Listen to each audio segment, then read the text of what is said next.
Welcome back to Recreational Garage. Since the last video, I was able to take my aluminum pieces here up to a buddy's house and he was able to weld this stuff together for me. So we have a nice fully functional alternator bracket. Really like how that turned out and I'm super grateful that he was able to help me.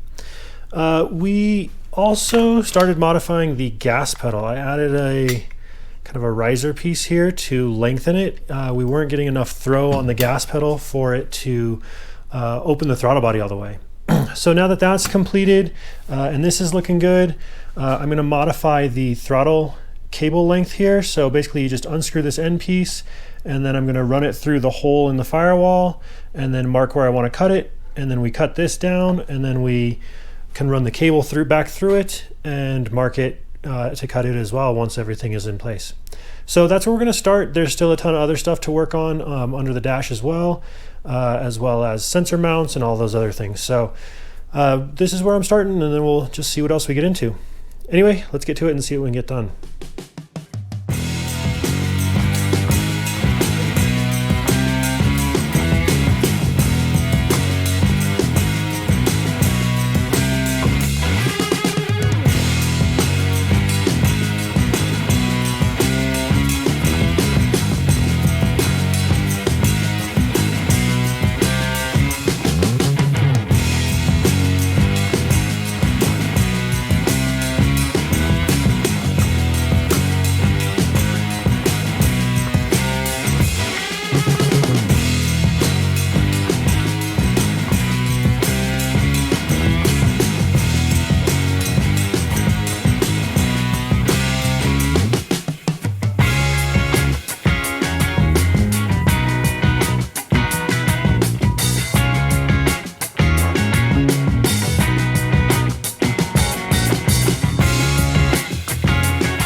All right, still making some progress forward here.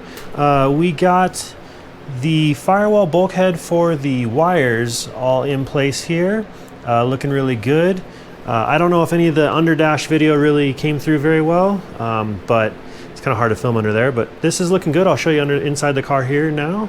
All right, under the dash, get up here. There we've got the inside here of those. So this is kind of good. It gives us a endpoint for all of our wires that have to go through the firewall. So all the underdash wiring has its endpoint location, and all the under hood wiring has its endpoint location at the firewall there. So this thing's really cool. This thing's from Maven Performance. I'm really looking forward to having this. I think it's going to really just kind of step up the wiring game quite a bit here in this car. So anyway, still pushing forward. Still a lot to do under the dash here as far as getting all the electronics mounted, but I've got some pretty good ideas as far as what I want to do and how I want to accomplish it. So anyway, thanks for watching. We'll see you next time.